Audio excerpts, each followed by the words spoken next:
Comment vas-tu en ce lundi? Ça fait des années que j'explore les capacités physiques et énergétiques du corps.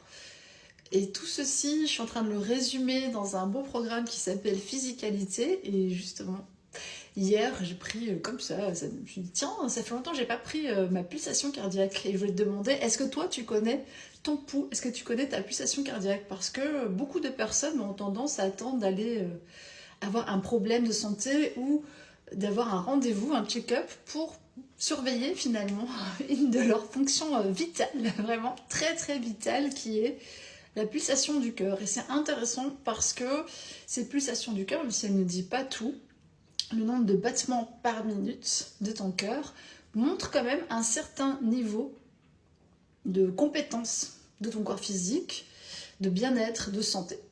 Donc moi j'ai la quarantaine, hein, bien dépassée, et j'ai un taux de fréquence cardiaque qui est celui d'un athlète, d'un performeur, d'une performeuse pour mon âge, et même pour quelqu'un de 25 ans ou 20 ans. Donc c'est très intéressant. Et pourquoi je maintiens ça et pourquoi c'est important pour moi, pourquoi j'ai envie de te partager ça particulièrement ce matin, parce que je sais et je sens que quand moi-même je touche un sujet, il est important de le communiquer à la communauté, puisqu'on a de plus en plus aussi de jeunes personnes qui font des problèmes à ce niveau-là, alors que c'est quelque chose qu'on rencontrait beaucoup moins avant, pour plein de raisons. Déjà, le niveau du stress, il est impressionnant, ça c'est clair et net, donc on peut vite se laisser absorbé complètement par cette masse sombre d'informations, de négativité, et forcément ça joue sur nos fonctions vitales et notamment la fonction cardiaque. Donc c'est important et c'est intéressant. Et la chose que je veux t'expliquer, c'est qu'en fait il y a plusieurs manières de veiller à ça. Déjà, de l'activité physique régulière, ça c'est indéniable. Je pense que c'est une chose vraiment essentielle dans laquelle on a beaucoup trop peu investi ces dernières années, beaucoup trop d'études et de temps passé à l'école assis, au lieu de faire des classes immersives, au lieu de favoriser ces habiletés physiques, cette capacité physique, cette force physique. Or, mais pour tous les métiers, si tu es malade et fatigué, même pour être assis à un ordinateur ou pour être debout dans une salle de finance, sans ton corps physique, en fait, tu n'y es pas, tu ne peux pas. Et tu ne peux pas résister physiquement, tu peux tout simplement pas être suffisamment présent, être suffisamment résistant, être suffisamment bien que pour pouvoir exercer n'importe quel métier, et pas que les métiers manuels, parce que je vois que beaucoup de gens font une distinction en se disant bah moi ça va dans mon métier, de toute façon j'ai pas besoin spécialement de force ou d'agilité. Mais je pense aux personnes qui travaillent avec des enfants, il faut de la force pour porter les enfants, pour faire des choses, pour animer une classe. Donc la physicalité fait partie de vraiment beaucoup de métiers, mais c'est pas un aspect qui est promu ou qui est mis en avant, pas du tout. Et, ou alors on estime que c'est à la personne de prendre en charge cette partie-là, et la société ne se préoccupe pas de savoir comment tu fais pour y arriver. Donc je pense que là aujourd'hui on est dans un moment crucial où le soin qu'on va amener à son corps physique, et il y a différentes manières de le faire. Moi vraiment depuis des années je suis deux grandes pistes d'exploration, c'est nos capacités physiques, comment s'entraîner en faisant de son corps son meilleur allié, en trouvant des techniques qui te correspondent, des choses que tu aimes faire et sur lesquelles ton corps répond bien.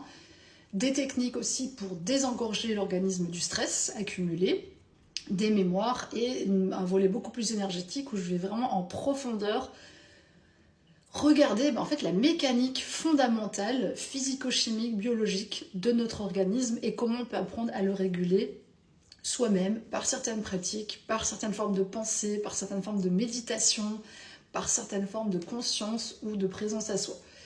On ne va pas se défaire du physique, n'en déplaise à ceux qui sont beaucoup sur la promotion de cet aspect numérique. Le numérique, en fait, je dirais que c'est une sorte d'extension de notre espace mental et imaginaire. Donc il a sa place, mais il ne pourra jamais remplacer la sensation que tu vas avoir dans ton corps physique en faisant des choses. C'est-à-dire que si tu joues à un jeu où tu escalades la montagne, t'es à 1000 lieues d'être en train d'escalader une montagne, même si ça mimique le truc, ça fait comme si, ça te fait croire que, mais c'est faux, et ton corps physique n'a pas ni l'air pur, ni la nature, ni le contact avec les réelles énergies de la vie. Il est dans une énergie qui est synthétique, qui n'est pas une énergie de présence, et puis ça va très loin, puisque dans la société, on se retrouve quand même avec des gens qui choisissent la présence synthétique à une présence humaine, donc ça, voilà, ça en dit long, je pense, sur notre déconnexion au corps physique et au physique, parce que le corps fait peur parce qu'il est mystérieux, parce qu'il y a ces instincts aussi, cette animalité, cette présence forte, ces réactions automatiques parfois. Et tout ça, pour moi, ça fait partie d'un vaste champ d'exploration et de recherche qui est vraiment sous-traité dans notre société, où on est dans l'hyper-mentalisation, dans l'hyper-imaginaire, dans l'hyper... et par contre, on est dans l'atrophie totale des capacités physiques et énergétiques. Et vraiment, vraiment, pour moi, c'est un peu mon... Voilà, c'est le cœur de mon travail depuis des années.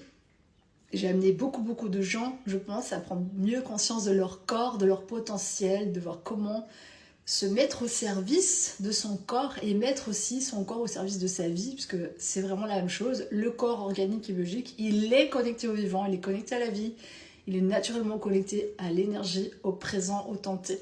Donc autant capitaliser sur cet outil avec lequel tu vas faire toute ta vie sur Terre. Voilà, il y aura peut-être des choses qui vont changer, ta maison, ton compagnon, ta compagne, il y a plein de choses, ton travail, tout ça, ça va varier. Mais ton corps, c'est le même du début à la fin de ta vie. C'est le meilleur investissement pour moi que tu puisses faire, c'est sur tes fonctions organiques, tes fonctions vitales, la respiration, d'entraîner ton cœur, donc un minimum de marche, de course, d'activité qui va stimuler en fait l'énergie vitale de ton corps pour que tu ne deviennes pas un légume, tu vois, avec un casque sur la tête perdu dans une autre dimension, parce que ça n'a pas de sens, puisque déjà nous sommes une âme, une essence, un esprit incarné dans un module, dans un corps physique, énergétique, dont on fait intimement partie, puisque la conscience c'est la matière de fond qu'un.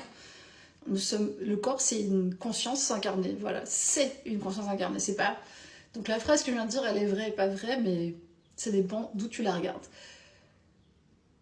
Comment faire aujourd'hui pour récupérer ses capacités physiques ? Pour moi, il faut une vraie volonté et il faut une action dans la matière d'aller chaque jour reconnecter à son corps physique, écouter les besoins réels du corps, que c'est en termes de nourriture, de repos, de respiration, de mouvement, et tout ça c'est essentiel. Sans ça, tu n'auras pas une bonne vitalité, une bonne physicalité, un bon rapport à ton corps. Sans parler qu'à tous les espaces d'intimité, de sexualisation, etc., qui peuvent compliquer ton rapport à ton corps, alors que de base, ton corps, c'est pas un outil glamour ou sexuel, c'est un outil de vie, tout simplement, et qui est là pour te porter, te représenter, te permettre d'actionner des choses, de créer, sans mes mains, je pourrais pas peindre, sans mes pieds, je peux pas marcher. Donc c'est aussi simple que ça, et il faut revenir à cette magie-là, à cette présence consciente sur Terre. Et c'est pour ça que je joue vraiment cet espace, cette année de physicalité, avec, je suis en train vraiment de peaufiner les derniers détails, de voir les sujets que j'ai envie d'aborder en profondeur avec vous, les formes que j'ai envie de donner à ça, parce qu'évidemment, j'ai envie de pouvoir vous donner des classes privées, parce que j'aime ça, j'aime le one-to-one, j'aime être avec une personne et vraiment se déposer dans l'instant et finaliser vraiment quelque chose, un programme qui est adapté à toi et uniquement à toi. Je trouve que c'est toujours hyper puissant, et en même temps, faire des espaces de groupe, faire des espaces de rencontres, faire des immersions aussi dans des lieux qui sont vivants, vibrants, et qui du coup aussi raccordent un peu le corps, te rappellent à ta nature, et t'aident peut-être à rebrancher aussi un petit peu plus ce vivant à l'intérieur de toi. Voilà, donc tout ça c'est sur le feu, mais en tout cas aujourd'hui je voulais te rappeler que n'attends pas qu'il y ait une maladie ou un problème pour vérifier tes constantes, parce que c'est ton corps, c'est toi qui l'habites, et il serait peut-être bien de savoir qu'est-ce qui se passe là-dedans. Est-ce que, par exemple, où est-ce que j'en suis au niveau cardio-respiratoire ? C'est déjà la base dans ta vie. Si ça déjà c'est pas bon, tu vas avoir de la fatigue accumulée, du stress, de la tristesse et plein de choses. Ça peut mener aussi vers la dépression. Donc vraiment, vraiment un espace à chouchouter, à comprendre et à aimer. Et j'espère que cette vidéo t'aura inspiré à le faire dès maintenant.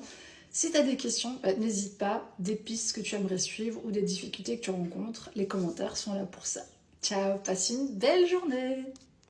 On parle du corps ce matin, c'est le printemps presque. Il y a du soleil par ici, j'espère que chez toi aussi. Je vois pas mal de gens se remettre à courir ou à sortir dehors, marcher un peu. Et ce matin, j'avais une petite idée qui me traversait la tête. Une image qui m'est venue de la manière dont la plupart des personnes dont on trop souvent en fait on se met en relation avec le corps, un peu comme un cocher qui pense qu'il doit diriger les chevaux. Et c'est le cocher, c'est un peu notre mental, nos projections, nos espérances, tout ce à quoi on aspire, etc. Ça peut être très positif, hein. Les intentions sont toujours bonnes souvent. Enfin, en tout cas, on pense qu'elles sont bonnes. Et le corps qui est plutôt naturellement libre, instinctif, qui sait où il va. Hein. Si tu lâches un cheval dans la nature, à l'état sauvage, il n'est pas perdu. Et notre corps, c'est un peu pareil. Notre corps a été domestiqué. Voilà. Un petit peu comme on a domestiqué certains animaux, on pourrait dire qu'on a une vision du corps comme étant quelque chose qu'il faut quand même cadrer, structurer, architecturer. On exerce une volonté mentale, une volonté d'esprit sur ce corps, comme s'il était un peu séparé de nous, qu'il était parfois pour certaines personnes dangereux, qu'il fallait s'en méfier. Or, si tu réfléchis 2 secondes, quand tu manques de tomber et que tu te rattrapes de justesse, tu te dis après: oh purée, j'ai failli me planter, tu vois, là j'ai failli... Mais ton corps, avant même que tu aies conscience qu'il y avait un danger, il a réagi et il a réajusté. Pourquoi? Parce que le corps physique, il est connecté à 100% au présent. Au présent. C'est pour ça qu'il y a toutes ces pratiques dont on parle, de conscience, de présence à soi, de méditation. Voilà, parce que effectivement le corps physique, la respiration, le corps, les sensations physiques sont naturellement connectés au temps présent. L'esprit, le mental, il va être toujours un petit peu dans le passé, à récriminer ou à comparer, ou un petit peu dans le futur, avec une projection, une intention, une volonté, quelque chose qu'il souhaite voir arriver dans le plan physique. Le souci, c'est que tant qu'on ne donne pas d'espace et de temps dédié à notre corps pour qu'il puisse exprimer son potentiel, il ne va pas se révéler comme ça par nature, là dans un monde qui est aussi peu cadré pour ça. Il y a des circonstances que tu peux créer qui vont t'amener des temps de rencontre avec ton corps physique. Évidemment, on est dans un paradigme où, comme je le dis, la plupart des gens ont des intentions sur leur corps, un petit peu comme sur les autres. Ils ont une intention, on a souvent des intentions dans les relations dans lesquelles on est. On aimerait que l'autre aille dans ce sens-là, qu'il fasse ci, qu'il fasse. Donc on est contrôlant, hein, pour la plupart d'entre nous, pour résumer les traits de personnalité humaine, on est tous très contrôlants. Et au fur et à mesure, on apprend peut-être à faire confiance, à relâcher, à donner de l'espace, à donner plus d'écoute. Et avec le corps, c'est exactement pareil. Vraiment, là, il y a un besoin urgent pour une majorité de gens d'écouter leur corps et leurs besoins.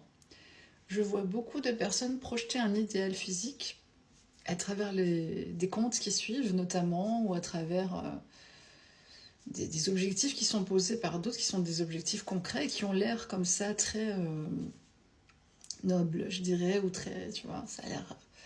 Mais c'est quand même toujours, pour moi, ce même vieux paradigme de conquête de soi. Conquête.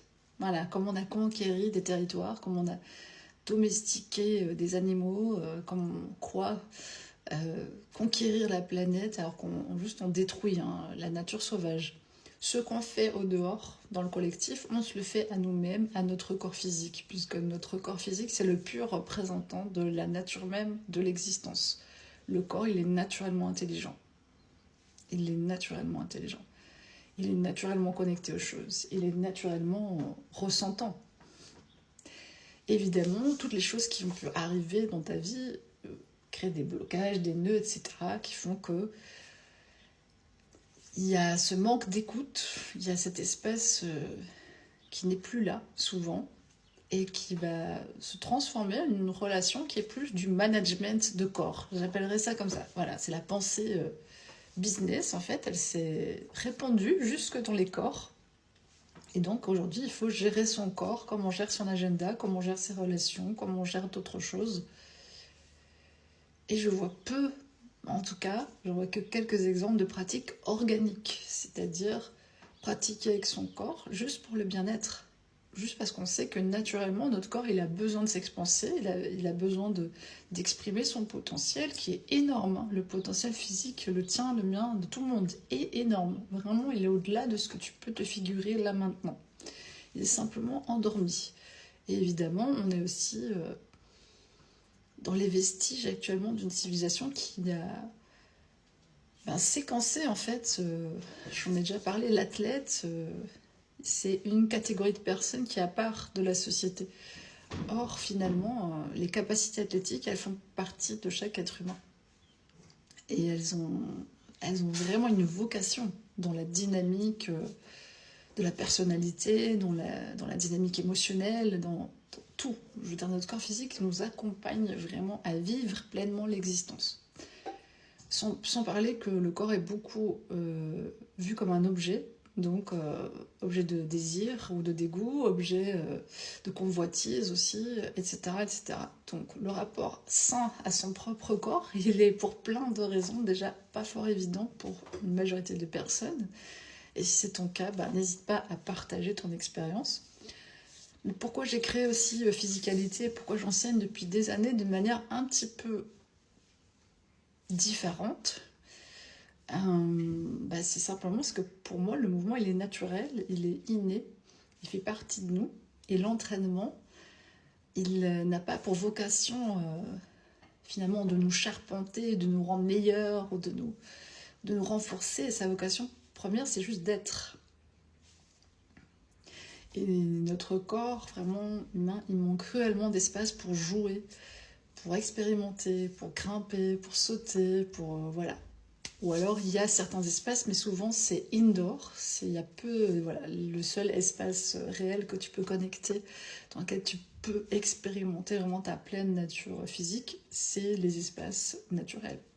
Là où tu pourras encore grimper, descendre, monter, faire des mouvements qui nous sont propres à nous les êtres humains, hein, qui vraiment font partie de notre histoire, de notre physicalité. Y compris pareil pour la danse est très codifiée aujourd'hui.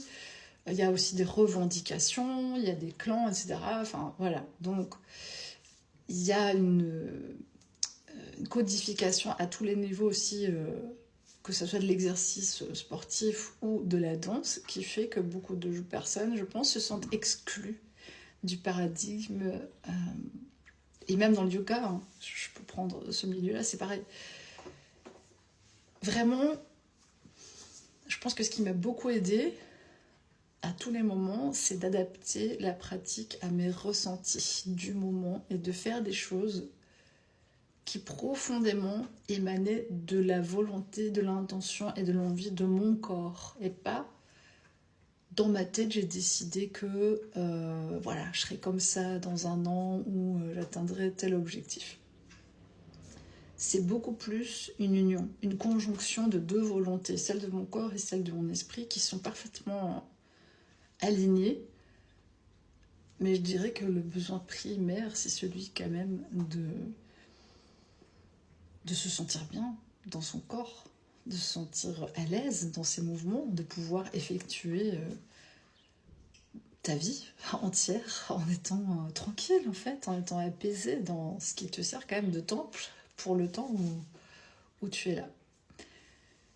Donc dans Physicalité, c'est vraiment aussi un aspect que je veux mettre en avant, c'est cette pratique très organique, intuitive, qui peut être considérée un peu sauvage par certaines personnes et qui pourtant, l'intelligence du corps, elle dépasse tout ce que tu pourras écrire dans un livre parce que c'est tellement profond que dans tous les cas, il te faudrait X volumes pour pouvoir décrypter toutes ces données. Donc je pense que dès aujourd'hui, tu peux commencer à faire confiance un peu plus à ton corps et à ouvrir des espaces de jeu où tu mets de la musique, où tu te poses, où tu mets un tapis et où simplement tu dis à ton corps que c'est ok de bouger comme il a envie, sans précepte établi. sans direction précise, sans intention mentale. Juste être et laisser ton corps formuler ses besoins. Déjà ça, c'est hyper précieux et ça t'aidera, j'en suis certaine, à avancer dans ton bien-être au quotidien. Qu'est-ce que tu as choisi de faire aujourd'hui pour ton bien-être? Je te donne 3 grands axes possibles quand tu as envie de prendre soin de toi, vraiment, au quotidien, parce que c'est important. Une pratique physique. Alors quand je dis physique, ça peut être une pratique très calme, hein, genre une méditation, un étirement, ça peut être de la danse, du chant, quelque chose qui fait bouger ton corps et tes énergies, qui te fait du bien, qui te stimule, qui éveille ton corps, qui te relaxe, qui te détend selon tes besoins. Je sais pas, un moment dans ton bain, un moment où tu te poses allongé, un moment, enfin voilà, du temps avec toi, en présence avec ton corps physique. C'est un axe dans lequel tu peux vraiment prendre soin de toi. Deuxième chose, te mettre à l'écoute de ton monde intérieur, te poser avec un petit carnet de notes, tranquille, dans un endroit où tu es bien, où tu te sens en paix, avec de la musique ou pas, avec une bougie ou pas, à toi de scénariser selon tes goûts. Et prendre ce temps d'écoute et de voir, tiens, mais qu'est-ce qui se raconte à l'intérieur? Parce que parfois, on ne prend pas le temps, tout simplement, de s'écouter soi-même, de se poser, de voir ce qui est là, ce qui a envie d'être dit, reçu. Et c'est nécessaire d'ouvrir ces espaces-là, d'installer un petit moment avec soi pour se déposer et se dire.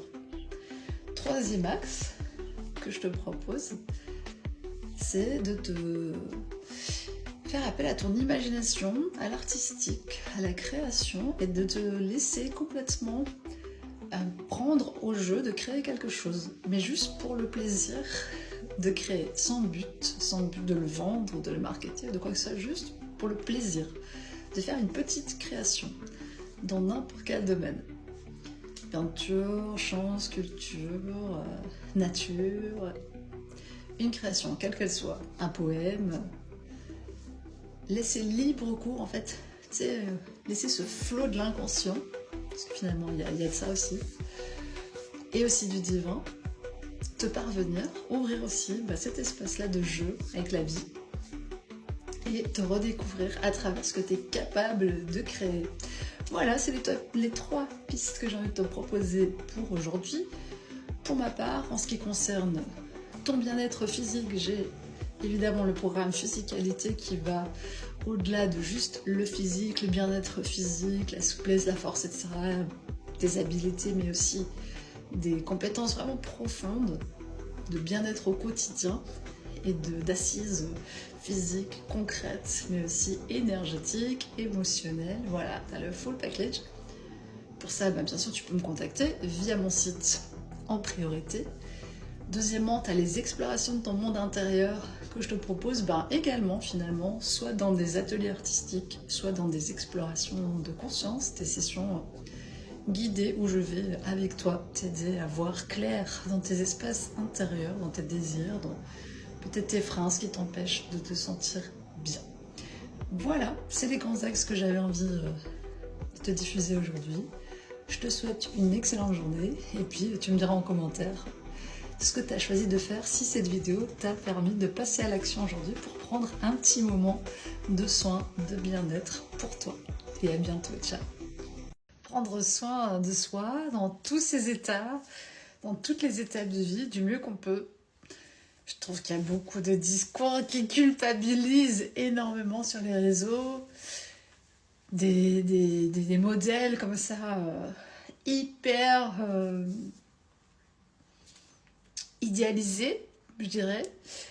Et j'ai envie de te partager ce qui a marché pour moi et qui marche aussi pour d'autres que je connais. À travers mon métier, j'ai eu l'occasion d'accompagner des personnes sur ce chemin-là, du soin à soi-même. Moi, je trouve que 2 ingrédients vraiment importants pour prendre soin de soi, et j'en ai déjà parlé ici, mais sous une autre forme, c'est l'autorité et la douceur. Prendre soin de soi sur du long terme, pour moi, ça va impliquer de pouvoir exercer une certaine forme d'autorité sur soi-même. Ça veut dire qu'on peut quand même se discipliner un minimum sur certains aspects. On connaît nos limites, on se met des limites saines, des barrières, des checkpoints. On dirige quelque part notre intention sur des choses, sur une philosophie de vie, Donc il y a quelque chose de clair, d'établi, de profond en soi et une autorité intérieure réelle sur soi, sur son corps, qu'on partage. Et il y a une écoute à côté de ça, une douceur, une rondeur, le fait de pouvoir écouter ses besoins, son rythme, ses besoins de repos, ses besoins je sais pas, alimentaires, d'émotion, de qualité de relation. Pour moi, c'est comme ça. S'il n'y a pas ces deux aspects-là qui fusionnent et qui sont intimement reliés, ça reste un soin très relatif. Prendre soin de soi en profondeur, aller bien, avoir une bonne santé physique, émotionnelle, psychologique. Et Dieu sait qu'en ce moment, c'est un challenge pour tout un chacun, quelle que soit ta situation. On est tous balayés à des moments par la violence de certaines émotions, par les actualités, par des choses qui arrivent dans nos vies. Et c'est pas toujours évident de trouver cet espace de prendre soin de soi quand il y a un moment, quelque chose qui se passe, et de se donner les meilleures bases déjà au quotidien. Donc voilà, est-ce que tu installes, toi, suffisamment d'autorité dans les domaines de ta santé générale, santé, soin à ton corps, des temps vraiment de méditation, de calme, de quiétude, mais aussi d'activité? Est-ce que tu as une activité suffisante, dynamique, entraînante, créative, qui stimule ton corps, ton énergie? Déjà ça, est-ce que tu en es dans cette balance? Est-ce que tu connais la quantité d'efforts que tu sais fournir et est-ce que tu le ressens comme un poids, une charge au quotidien où tu sens que c'est aussi prendre soin de toi que de pouvoir effectuer certaines tâches, de pouvoir faire certaines choses, des actions dans la matière qui vont t'amener des bénéfices. C'est important de bien jongler avec ces deux notions-là, je trouve, parce que il peut y avoir une sorte de rigueur qui s'installe avec quelque chose d'assez strict, d'assez rigide, et qui peut te rendre malade, parce que c'est plus du soin. Et en même temps, il peut y avoir trop de laxisme, trop d'ouverture, entre guillemets, ou de flexibilité, qui peut aussi t'amener un manque de soin. Parce qu'on est dans un monde où il faut faire des choix, poser des actions concrètes, aller régulièrement checker avec soi-même que tout va bien, se donner suffisamment de temps, d'espace d'écoute et considérer aussi l'autorité dont on a besoin de faire preuve peut-être dans certains domaines de notre vie où on laisse aller certaines choses. Je ne vais pas citer d'exemple pour pas stigmatiser une chose ou l'autre en particulier, mais on se connaît par ici, n'est-ce pas?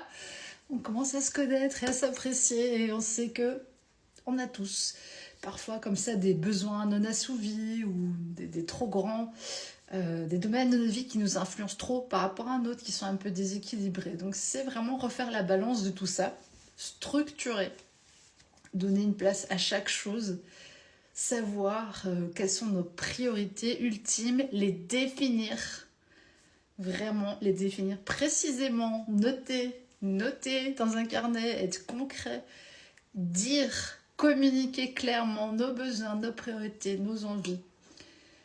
Rayonner qui on est, ça fait partie pour moi aussi de la pleine santé, parce qu'en rayonnant plus simplement et plus facilement vraiment qui on est, on a plus de chances d'attirer des personnes aussi aimantes et des personnes qui nous correspondent et qui vont nous aider finalement à aussi nous sentir bien, parce que on va être content de se rencontrer, d'échanger, de formuler des choses ensemble, pourquoi pas de s'entraîner ou de se stimuler en termes de créativité et autres. Donc vraiment important, aujourd'hui ou tout à l'heure sans doute je sortirai la longue vidéo YouTube sur la santé, et il y a un gros volet relation dedans. Voilà, notre santé elle est intimement liée à d'abord la relation qu'on a avec nous-mêmes, c'est évident, mais aussi la relation qu'on a au monde et aux autres. Voilà. Et donc, pour être au mieux de ses besoins, c'est important de se mettre au clair dans sa relation à soi et dans sa relation au monde et aux autres. C'est un vaste sujet. Si tu as besoin d'aide là-dessus, il ne faut pas hésiter. Les sessions privées, elles sont là pour ça. Et voilà, je pense que j'ai tout dit. J'ai réussi à tout caler dans 6 minutes 6 au timer. J'avais envie par contre de prendre une carte. Attendez, bougez pas. Voilà, donc sans tricher, j'ai ramené 3 jeux, dont le mien. Alors ce matin, j'ai tiré l'Union dans le magnifique jeu Amrita. Voilà, renseignez-vous, ça parlera à qui ça doit parler. Là, je vais tirer dans un second jeu qui est l'Oracle Quantique. Alors, c'est pas un placement de produit, hein. C'est juste les jeux que moi j'utilise. On va tirer ensemble. On va choisir une carte. L'anneau. Alors quand même, l'union et l'anneau, il y a un petit truc là qui s'annonce. Il y a une petite union là qui est possible. Et maintenant, on va prendre mon jeu, Amaya. Et on va voir sur quoi on va tomber.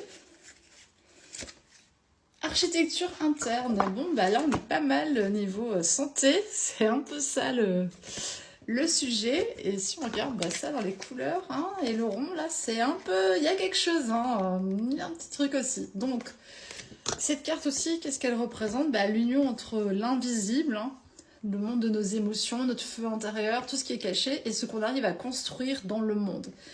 Donc, architecture interne, c'est une carte du chakra racine, et elle indique effectivement l'union entre le visible et l'invisible, avec ce trait, tu vois, qui est ici à peu près, et comment on arrive à rayonner avec ce soleil dans le monde. Voilà, c'est un peu les thèmes du moment. Je pense que j'ai tout dit. Si ça t'inspire pour cette journée, n'hésite pas à me laisser un commentaire, et puis on se voit sûrement bientôt. Et donc j'y suis, tu peux aller voir sur mon site, il y a toutes les cartes de mon jeu avec quelques phrases d'explication. Ça peut être intéressant pour quelques personnes qui sont ici. N'hésitez pas à aller regarder. C'est par chakra, ça commence par le chakra racine, tu vois, qu'il y a plein de phrases comme ça, des phrases clés, des phrases qui font venir des petites énergies, des petites idées intéressantes. Donc tu me diras, si tu passes faire un tour sur cette page-là dans mon site, Amaya, voilà, tu me feras un petit feedback pour me dire ce que tu as pensé. C'est un jeu absolument magique que je suis en train de réinventer sous forme d'un roman. Et c'est tout. Voilà, cette fois c'est vraiment tout. Allez, bisous, ciao. Énergie du moment et petit partage. Hier, j'ai balancé sur YouTube la longue vidéo sur le gros shift énergétique qu'on se prend 2025-2028. Va voir, il y a plein d'infos. Et puis là, on va s'amuser un peu avec les cartes. J'ai des périodes où j'utilise beaucoup les cartes et d'autres moins. À savoir que j'ai créé un 22 jeux. Émerveillement. Voilà ce que nous propose pour aujourd'hui le magnifique jeu Amrita. Émerveillement, avant de lire le texte de la créatrice tout à l'heure. Écrit dialogue avec la vie. Émerveillement, effectivement, pour moi, c'est une des énergies qu'on doit absolument cultiver en ce moment, c'est-à-dire continuer à voir la beauté de nos vies, des autres, du monde, à s'émerveiller de nos capacités et de tout ce qui se passe autour de nous parce que on peut se laisser avoir par la grisaille ambiante et par les news, etc., etc. Alors, dans mon jeu à moi, qu'est-ce que ça raconte? Grosse blague, on est au printemps, Sakura. Il y a un printemps, il y a quelque chose qui renaît pour nous tous en ce moment dans cette vie.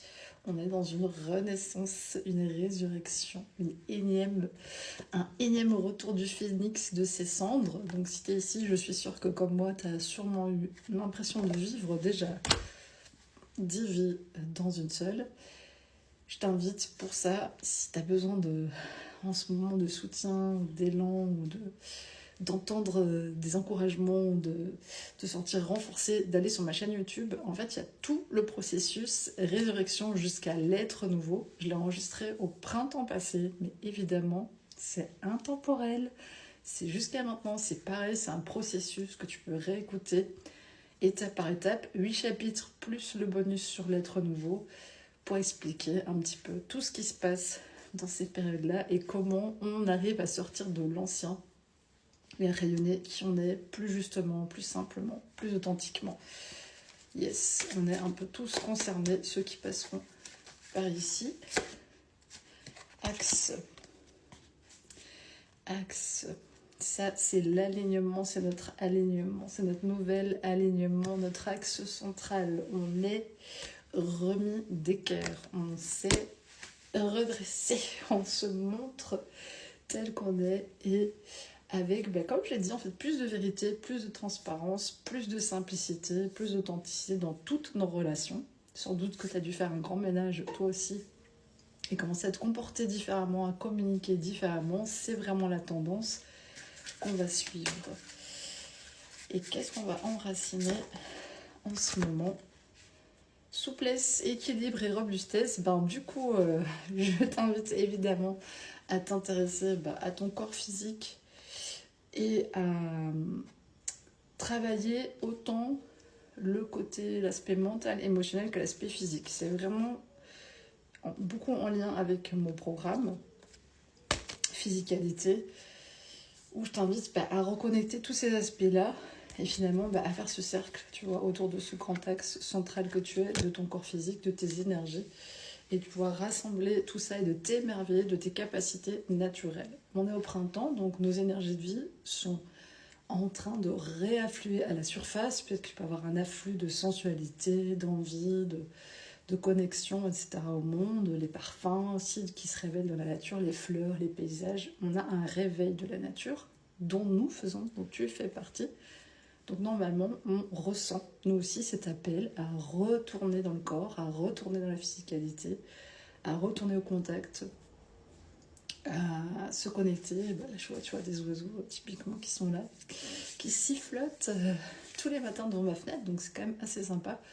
À se reconnecter à ça et à trouver son renouveau printanier. Ça tombe bien, finalement, on est synchro avec la nature, hein, c'est pas mal, et à vraiment garder cette capacité d'émerveillement intacte, comme un enfant qui redécouvre la vie chaque matin quand il s'éveille, qui s'émerveille, qui sait encore voir la beauté malgré...